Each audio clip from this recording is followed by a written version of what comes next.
What's up, y'all? It's Rep from Carolina Takedown Talk. Thanks for tuning in. If you're new to the channel, go ahead and hit subscribe. Also, go ahead and hit that like button and leave a comment. Let us know what you think about this video and all of our other content. We're a North Carolina wrestling podcast that is here to grow the sport in North Carolina. We love wrestling. We love the state of North Carolina. We want to see it grow to be one of the top ones in the country, and we're going to be here along for the ride. We're going to cover it the best that we possibly can.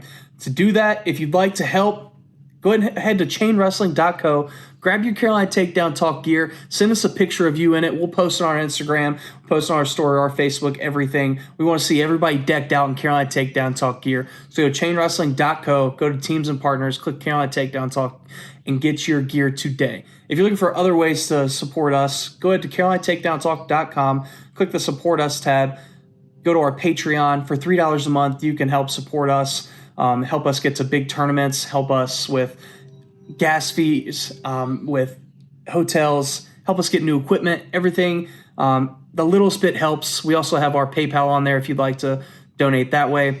Thank you for tuning into the video today. We've got a great guest. We really appreciate it. Grow Carolina Wrestling. We're joined by the man, two-time North Carolina State finalist, one-time North Carolina State champ, Juco All-American, D2 All-American, the man, Caleb Spears. What's up? Thanks for joining us. What's up, man? Thank you for having me. Dude, so it's been a long time coming. We tried to get you on last year, and it was right after Nationals, and I didn't feel like I earned it. So I was you definitely did, man. But we were super excited whenever you maybe hit us back up to come on. You're somebody that we've been wanting to have on. For me personally, another one thing that we have in common here is strong, courageous alums. We were both part of the Strong, Courageous Wrestling Club. Norman Osteen, which is making its return. Is everything we're here, and we're gonna try and set up something with them to have them on and let them talk about everything they're doing. They've got some pretty cool tournaments. Have you seen the 3-style tournament? What do you think about that? Yeah, he tried to get me to enter it, and I was kind of like, Coach, I'm retired now, and I don't want to go out there all fat and happy. And but no, I think it's cool, and I've heard a lot of people kind of talking about it, so it's getting some ears fired up. So. Yeah. I think anything new like that, it's kind of like whenever beach wrestling came around, it was like, that's an interesting concept. It could be a little bit of fun. I'm interested to see how it actually goes down, like how the match goes, how it flows or anything like that, I feel like it's going to go either really good or really bad. There's not going to be in between. I don't know. It's just, I think there's going to be a lot of a little bit of confusion from it. Just, switching different styles, but at the same time, wrestling's wrestling, oh yeah, absolutely. And I think anything personally to grow guys wrestling freestyle and Greco in our state is just is great for us as a state, getting kids to go and just broaden their experience a little bit, broaden their knowledge of wrestling freestyle and Greco. I think it's only going to benefit folk style, and benefit our. My experience with freestyle and Greco, man, if it wasn't for that, I wouldn't be halfway near as good on my feet as I was or am. But right, yeah, you still are. I don't care if you say you're retired or not. You still are. Just coming off an All-American run, man. You're still going on your feet. So let's kind of go back a little bit, rewind. So what got you into the sport of wrestling, man? Honestly, I did. Most people don't know this. I did martial arts for 10 years. I earned my black belt, and old Coach Rich Cox was nagging me in the hallway every day. I didn't start wrestling until I was a sophomore, and he nagged me in the hallway. When I say nag, he would just ask me, you going to come out today? And but I must have heard that every other day. And when I would see him, what a good high school coach does, they got to recruit within their school. Well, he heard from a PE teacher that I had like a really fast mile time or something. And he was like, who is that kid? And he actually had the principal come get me from my lunch table and bring me over to him. I thought I was in trouble or something. But no, one day I just said, heck with it. I'm going to try it. And the season had actually already started. Like there wasn't no events yet, but it was like October. And I remember telling him I got a pair of wrestling shoes, and he was like, just come out. And I came out, and my first year I was a qualifier, second year runner up, like senior year champ. So what got me in it really was, I don't think I would have, not that I wouldn't have lasted, but like, I don't know, man, Coach Cox is just awesome, man. Like anywhere else, I just don't think I would have flourished and fell in love with it like I did if it wasn't for like him and being around him. But right. No, he's one of the best in the state, man. Like we say all the time, anytime that we ever see our Central kid in a bracket or anything like that, we're just like, that kid's going to be tough. Like that's how it is. You know, he builds them different down there. I mean, I would say easily the toughest high school match of my entire career was against our Central kid my senior year. Caleb Hines. Yep. Yeah, man. He was a different monster. I think it was our regional, I want to say it was semifinals. Either quarterfinals, semifinals, something like that. I know that there's something in the story that the Coach Cox corrected me on at the state tournament. We were kind of talking about it, reminiscing a little bit, and I forgot what it was, but I remember it was the toughest match I've been a part of. I was down by like 6 or 7 or something, and somehow like last 30 seconds put something together, pushed it to overtime, and then like got a lucky takedown. I mean, he was easily the most athletic and just tough kid that I had ever wrestled. But you know, it's one of those things that's just kind of I feel like the MO from RS Central is that if you're wrestling a RS Central kid, that he's going to be tough and you better come. Like he's going to hit you with everything he has. You know, and the way you better come to wrestle.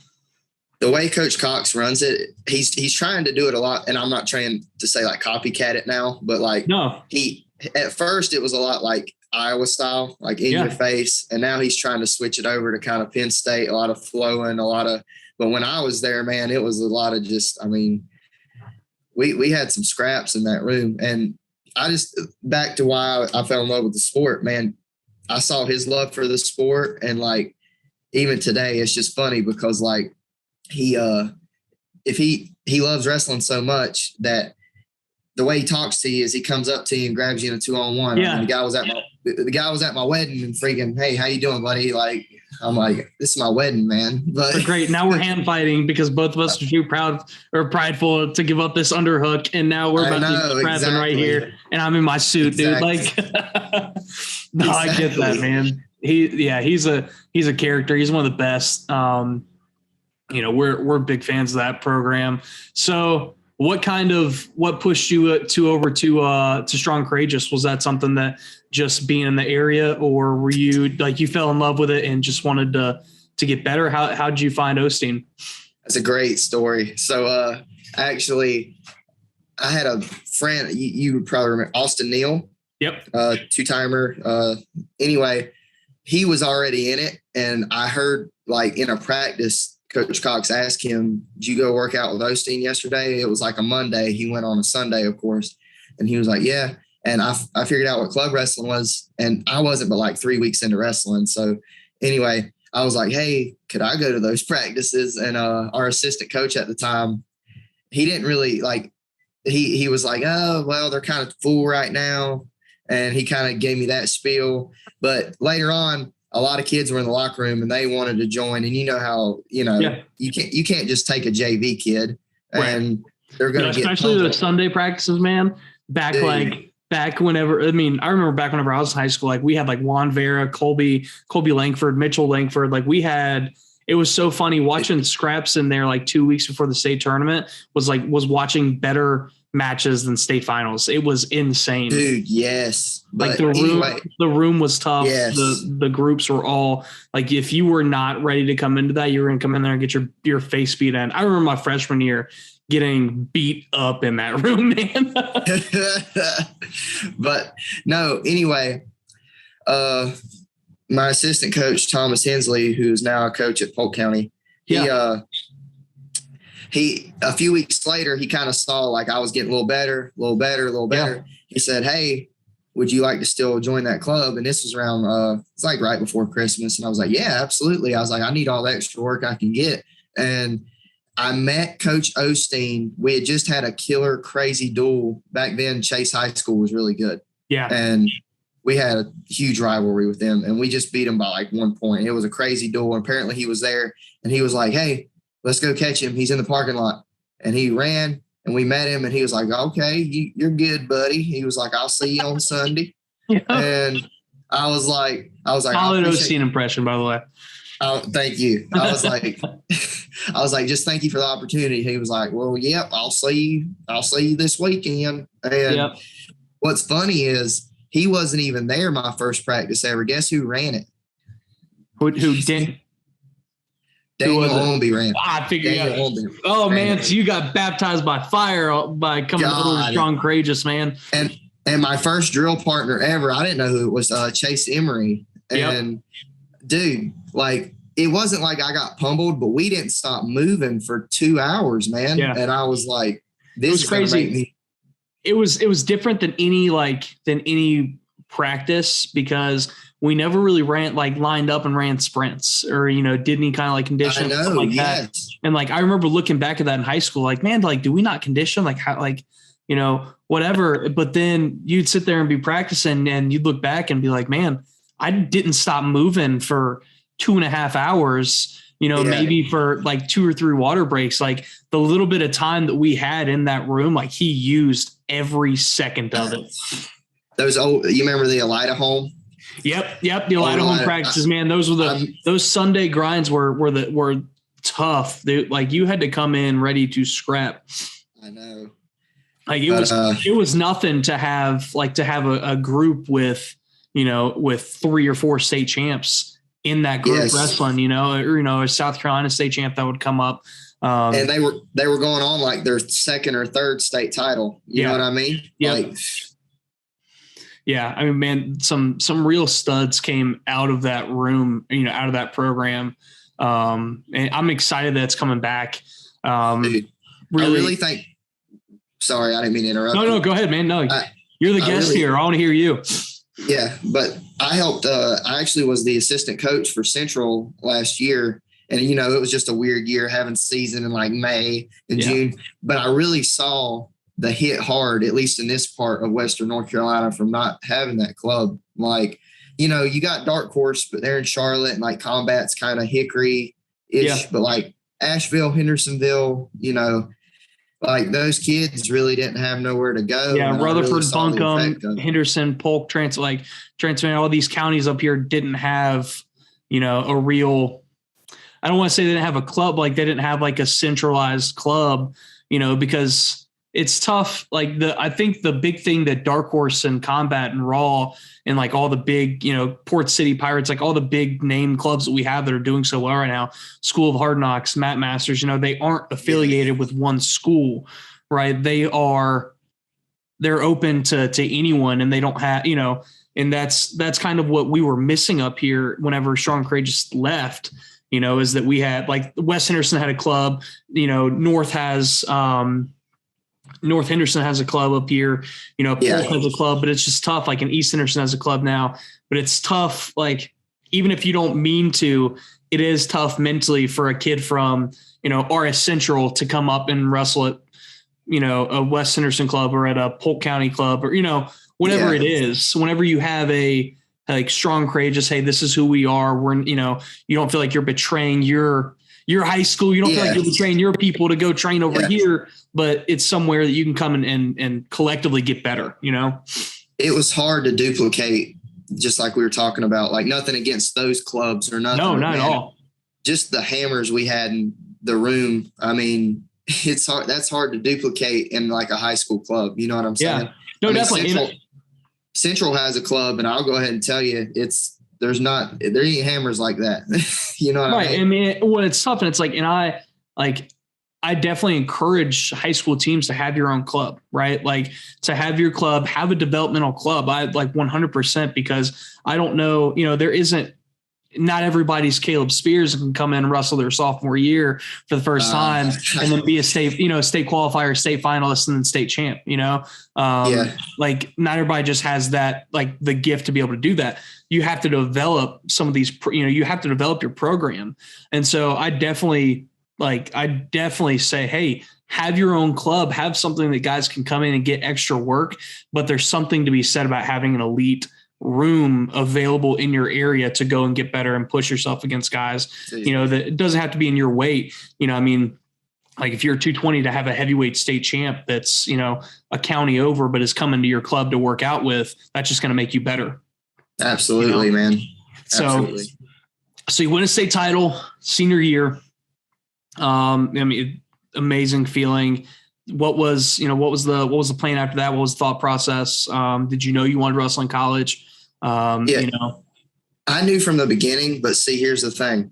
And this isn't like, I look back on it now and it's, one of those you live and learn things. Yep. I'm the first one to tell kids, man, make good grades. Cause I'll go ahead and tell you, my grades weren't great.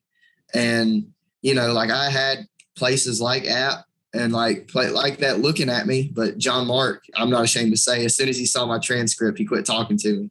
Right. And anyway, no, I think that's a good thing for kids to hear too. I mean, because like we talked to Tanner Sewell at the recruiting accelerator, and one of the big things that we talk about is like, hey, get yourself in front of coaches and everything else like that. And I don't think enough people really dive into that aspect of, hey, I don't care if you're a four-time state champ. If you don't have the grades to get into the school, you can't compete there.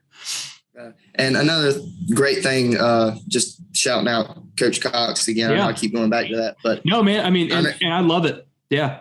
And my sophomore year, I remember I made better grades as time went on, but I just didn't have enough time to play catch up, if that makes sense. Yeah. But anyway, like my sophomore year, I remember on my report card, this is really shameful to say, I had like 3 Fs, and he found out about it. And like when practice was over, this was after practice. Yeah. He was like, he goes, everybody leaves. He kind of waits. He tells me to stay back.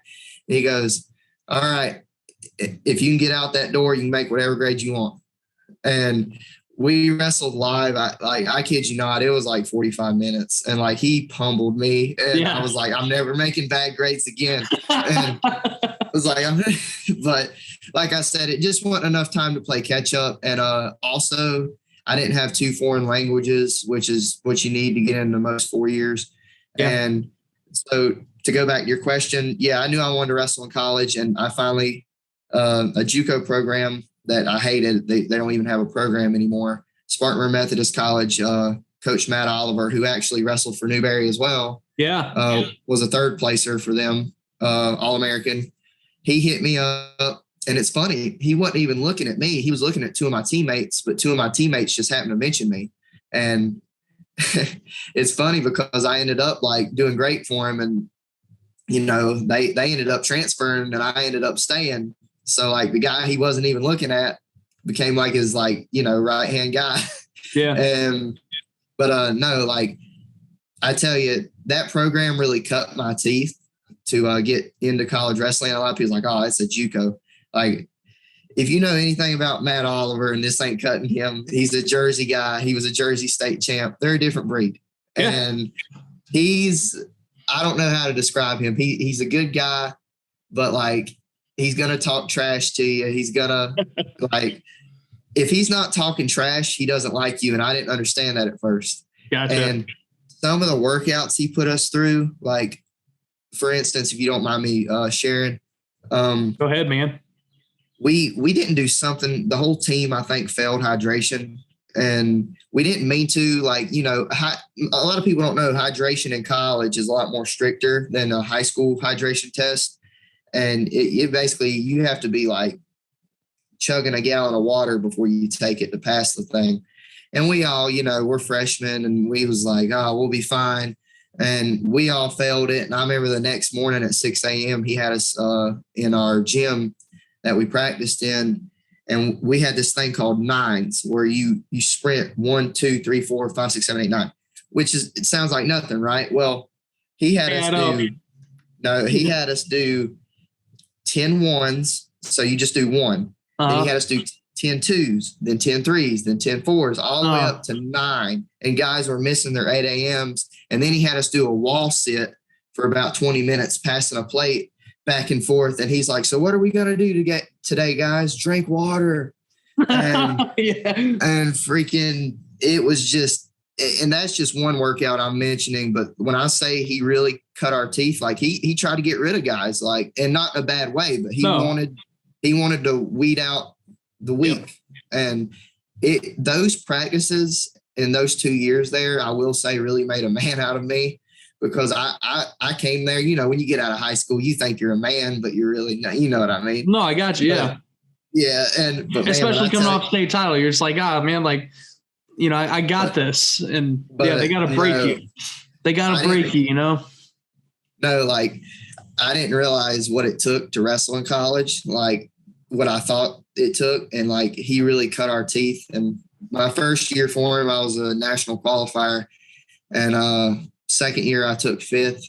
I was All-American. But man, like, JUCO doesn't get the respect it deserves. It really doesn't. Like, and that's not just me being a JUCO guy saying that. No, like, I'm a JUCO guy. Of course I'm going to say that. But like, you know, a lot of coaches now, they go to the JUCO national tournament, and I watched a lot of D1 guys that transferred from a JUCO. And I mean, you got JUCOs like Iowa Central, Clackamas, NEO. Like, yeah, I mean, I had to wrestle against those guys. So like, man, I've been sitting in a Division I head coach's office, talking to him before, just kind of doing some visits like we do, and, you know, go down there, get interviews, tour the facility and stuff like that. And him, and like in an interview, turn off what we were doing and tune into it to JUCO Nationals. And they were watching like 15 kids that they were just like, okay, hey, like, we want this one. Like, we really want this one, really want that one, you know, and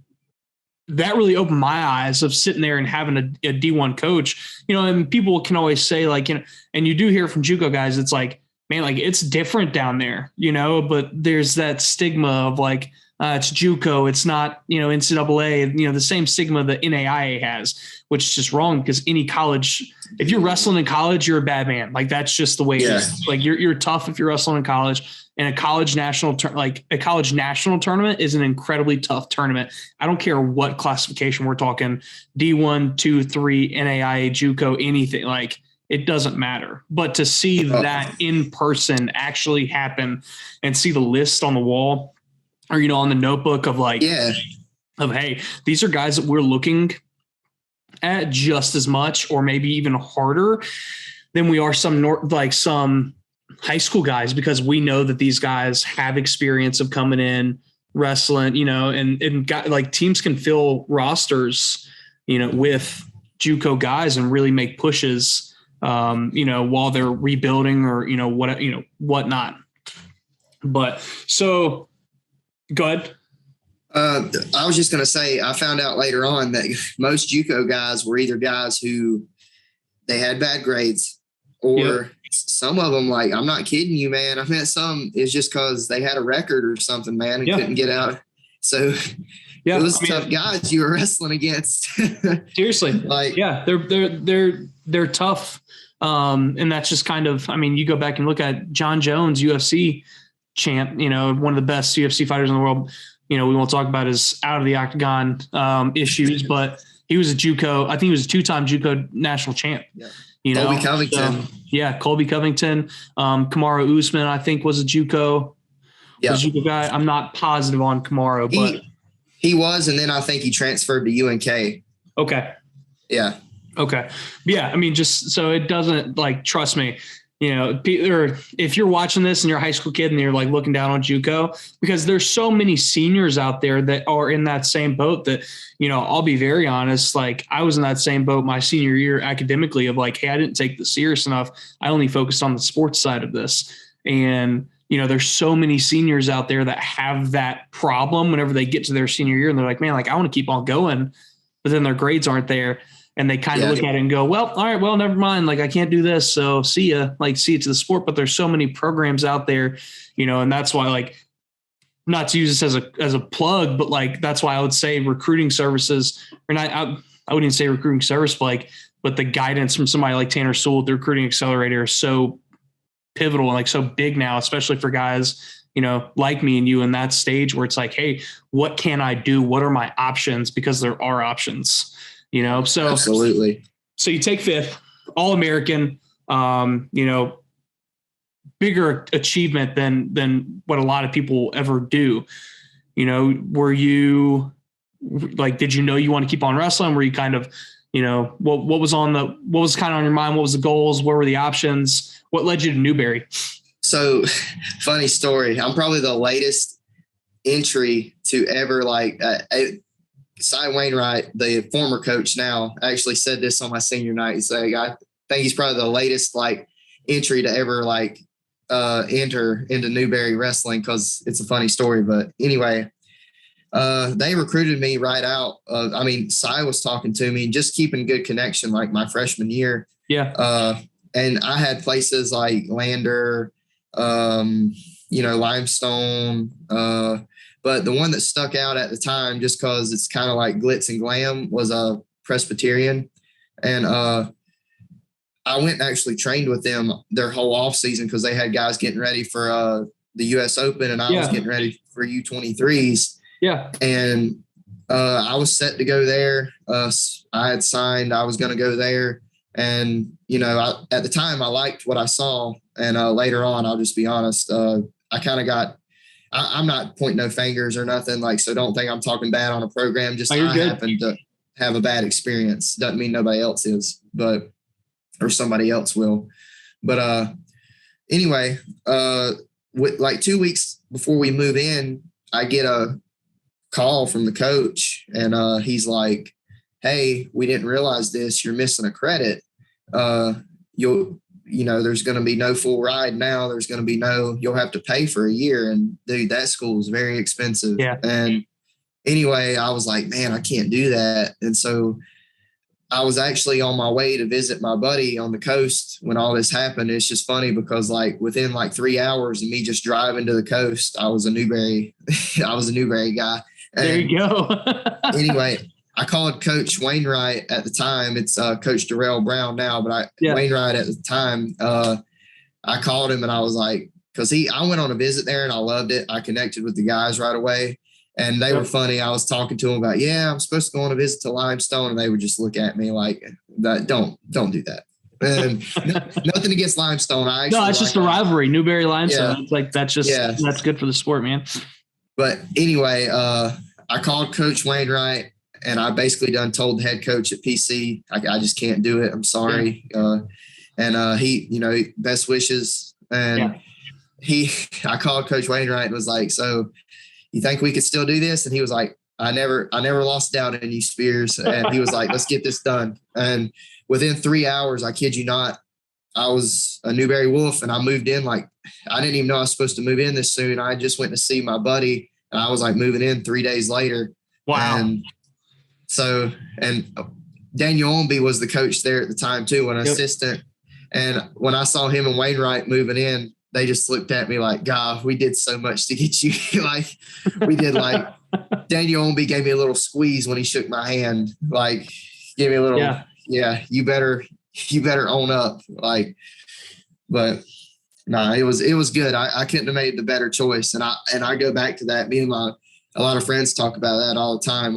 I really got a lot better at Newberry as a wrestler and just as a man in general. So right.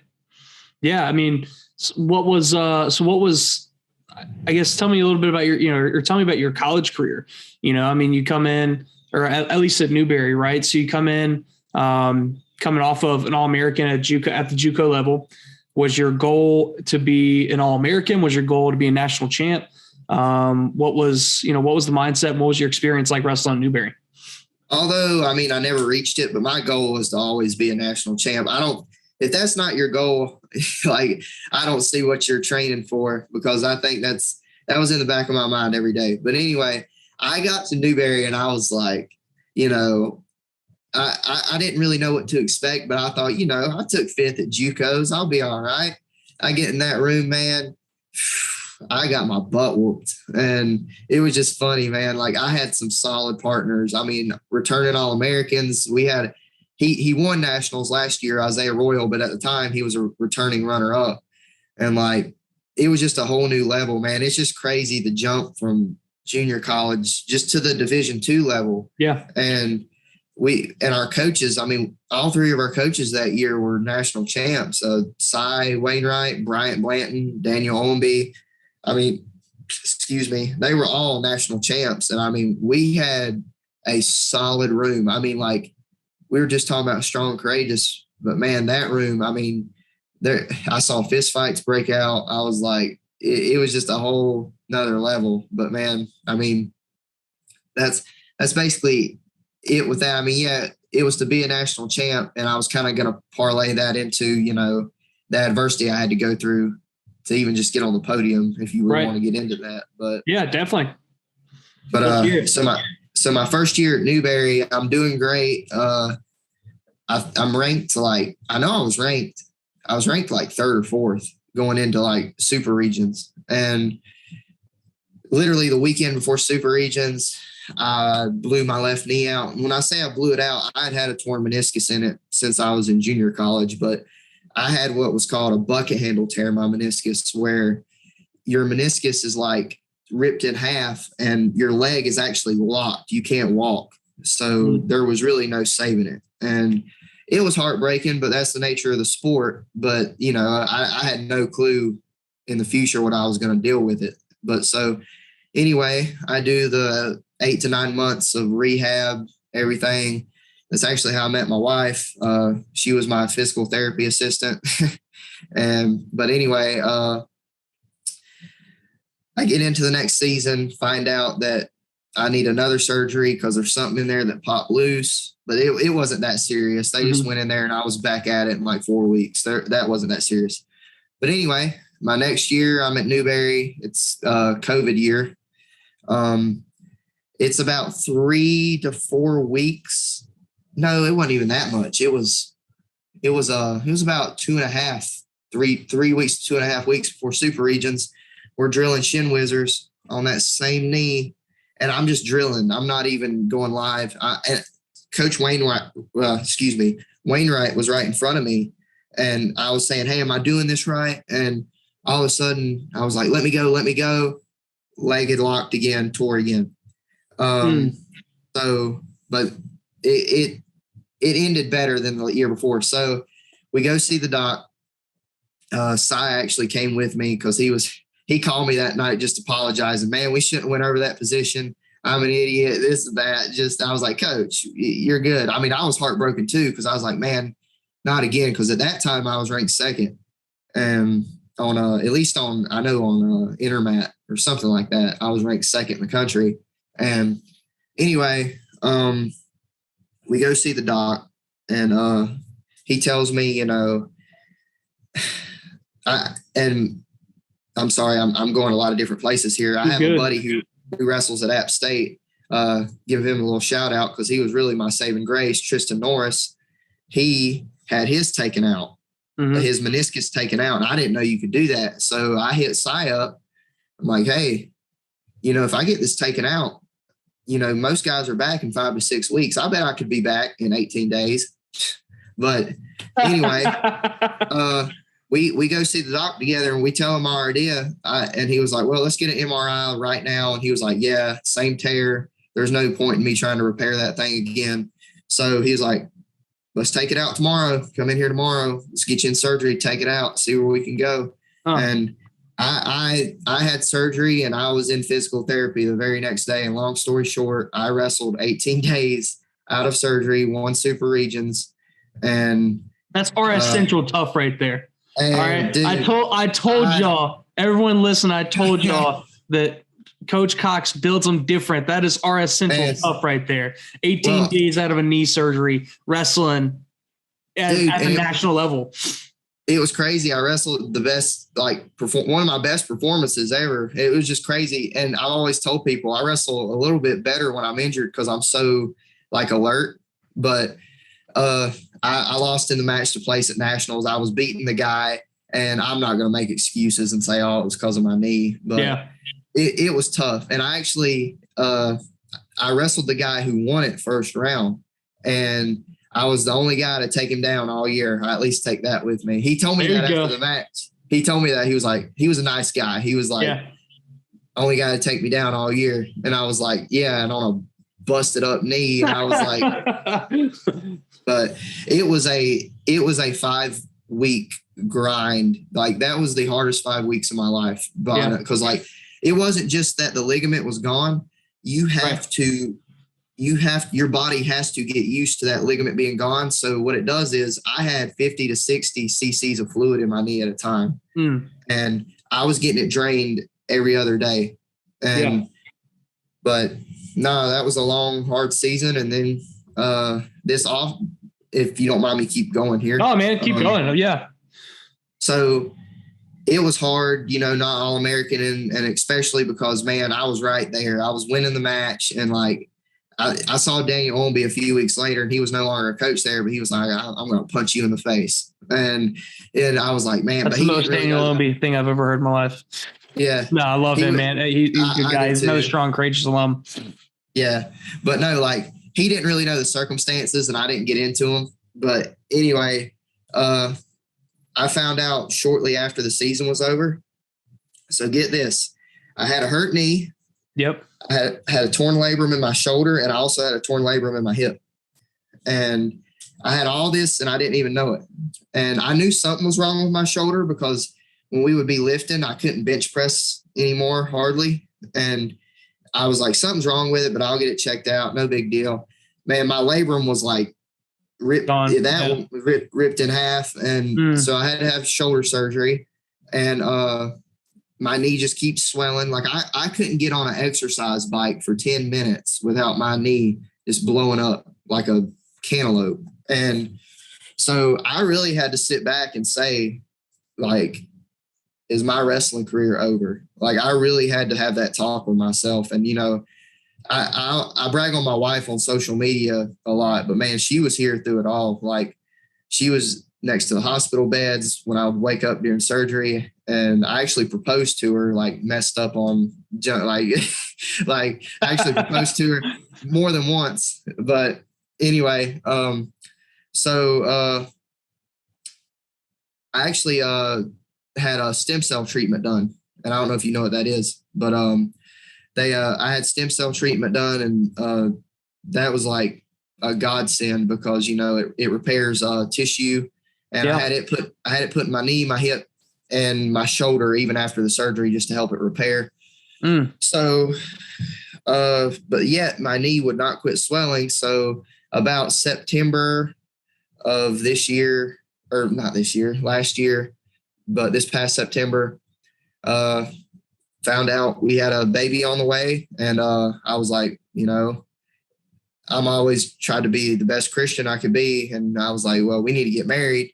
And so we got married, and I really started thinking about real life. I didn't even think I was going to wrestle this year as much as I loved it and as much as it broke my heart. No, I get it.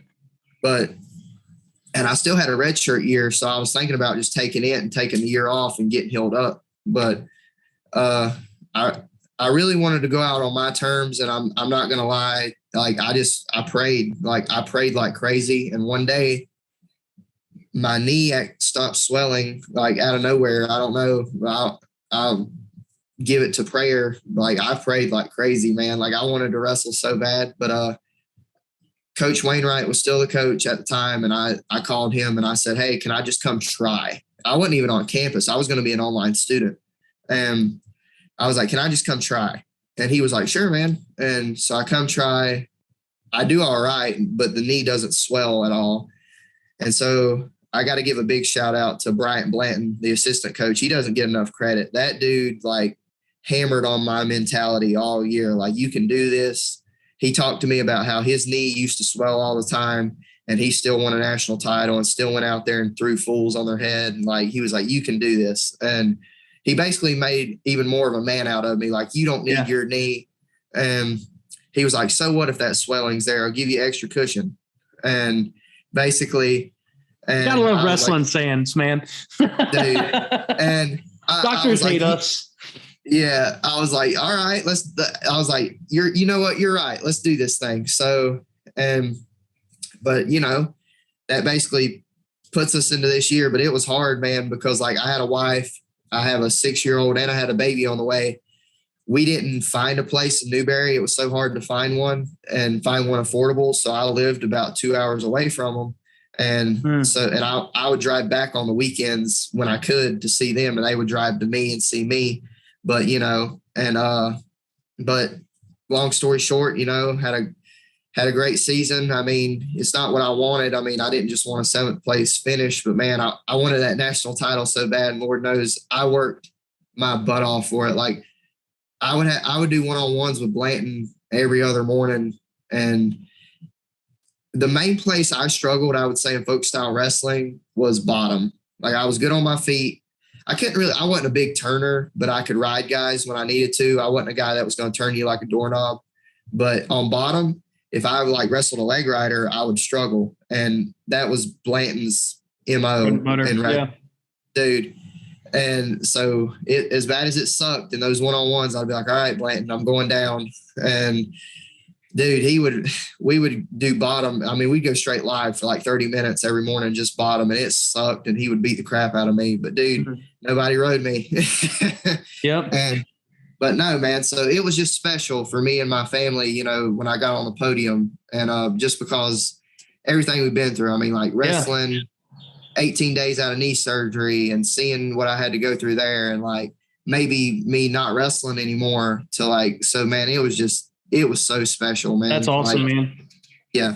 Sorry. Yeah. I know I talked a lot there. No, man. No, I love it. That's what I really want to start doing with these interviews, especially with guys that, have come through North Carolina and have experienced more than North Carolina, because what I want is I want a high school kid to see you, or I want a middle school kid to see you and see this interview and see that, hey, like I can do this, like just because I don't know if it's just me, but like, every time that Osteen would say something to me, I don't know if it was just because he was so close to me or something or anything like that. Like it would kind of sometimes go in one ear out the other. Like same thing with like my high school coaches, stuff like that. It's good for these kids or, for these guys in the state to see someone that came up through North Carolina, and then even had the obstacles that you had of starting late, right? Like, yeah, you had the martial arts background, all that stuff. It's not wrestling though. It's not wrestling. It's not, and whenever you're going against guys that start over there 4, 5, 6, or even heck, for you, even whenever they started in 7th grade or, freshman, but to have that, to start when you were a sophomore, to qualify, which isn't an easy task right there, to be a state finalist the next year, no easy task, to be a state champ, and then to go on into a college program, Juco All-American, go to a D2, face issues and, not just, everyone's goal should be a state or it should be a national champ. Like I say it all the time, I say that on whenever I did like our mentality videos and stuff like that. Like if you go into a state tournament, to a national tournament, your goal should be to win the whole thing. Like if you're not there to win it, go home. Like you're not in the mindset to do it. Like I don't understand the whole thing of people coming in and being like, I want to win a match. Like if you make it to the dance, win the whole thing, and then adjust your goals if you lose that first round, or adjust your goals accordingly to how your tournament goes. But if you make it to the tournament, your goal should be to win it. Is my, that's my opinion. Other coaches have different, opinions. I don't coach right now. I fell in love with doing Carolina Takedown Talk and have kind of stepped back from coaching and just, focused on this. Well, you guys are doing an awesome job, man. I appreciate it. We love it. It's just, we really do, but that's what I wanted these to start being. Like, I want to hear the stories of North Carolina, like I want to hear the stories of North Carolina wrestling, because people don't realize how far out they are, like, and how achievable a lot of them are, of just, like, hey, you had obstacles, right? Grades your senior year of high school, you got over that and got to JUCO and did what you needed to do in the classroom to be able to get to a Division II college. Right. So like people may see like, hey, well, he went to JUCO and then he went to D2 and then he like, no. You had academic problems in high school. You got mentally tougher and became a better man and did what you needed to do in the classroom at Methodist at your JUCO. And then you did what you needed to do, got better as a man and got mentally tougher and prepared yourself for the rest of your life even more by doing what you need to do in the classroom and athletically on the mat to get to Newberry. Right. Yeah. And then, you got better as a man, you got better as a person, you got tougher, you got mentally tougher. All these things are going to help, in your life. And it's kind of one of those things that we haven't released the interview yet, but I did one with Santonio Thompson. He's starting Next Level or Level Up Wrestling Academy. And I'm sure, Santonio, he was a Mooresville state champ and was a big Greco guy, right? Like trained and lived at the Olympic Training Center, is a absolute monster. But the kind of theme of the video, to give everybody a little bit of a, sneak peek of it, was, where can wrestling take me? Where can wrestling take you?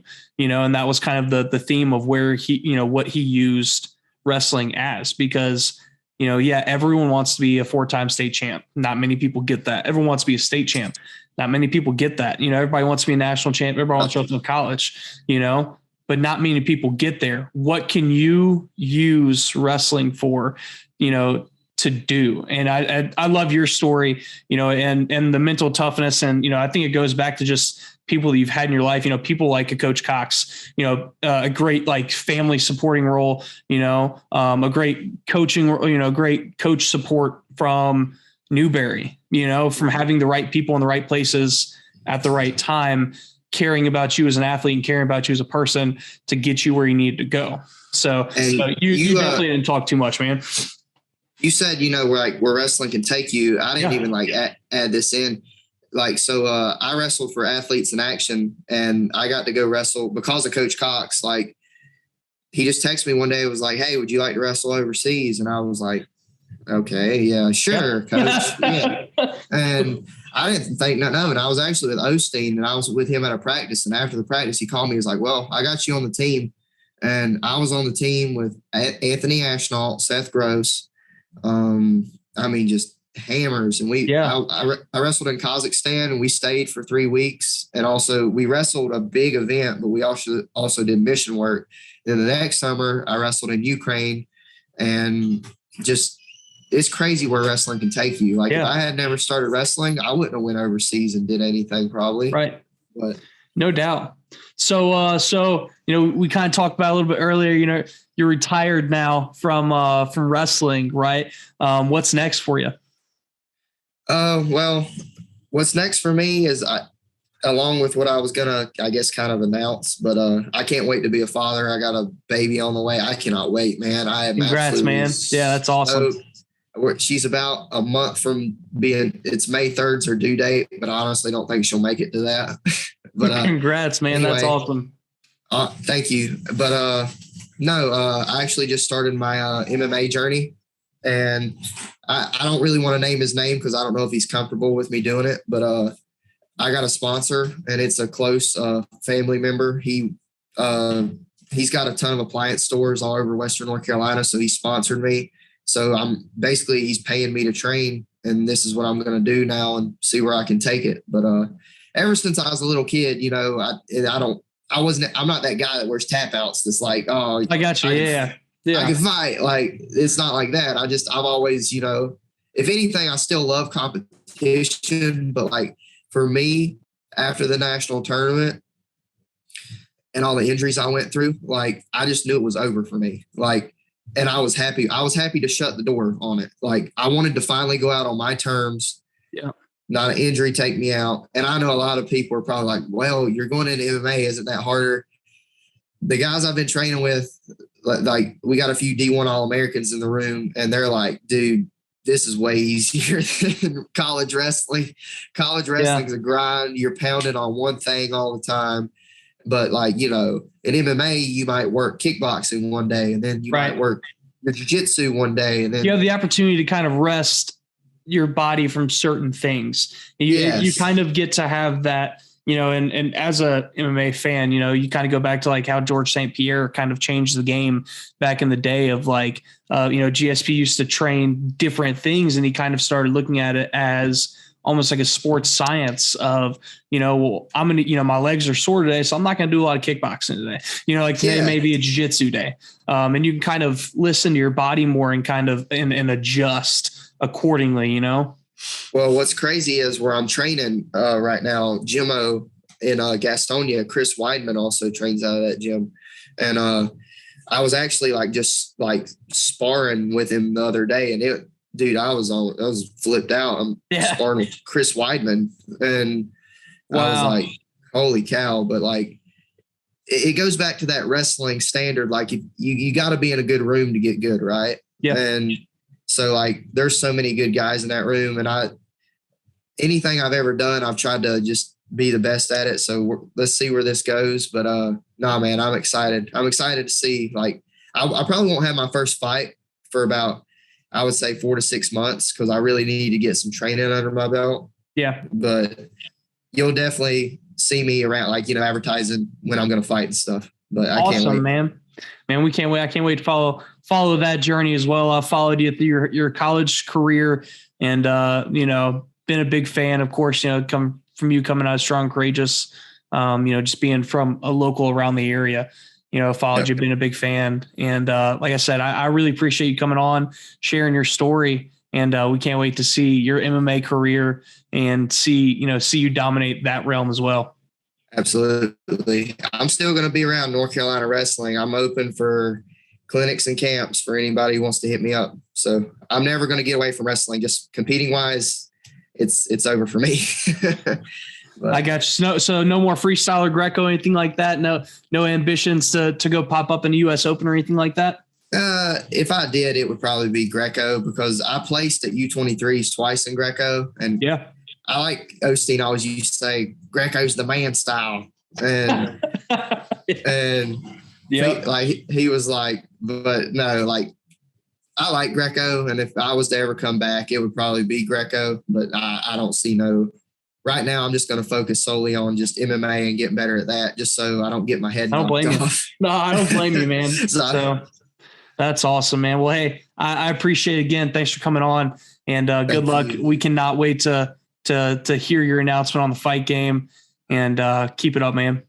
Awesome. Thank you, guys. Have a good night.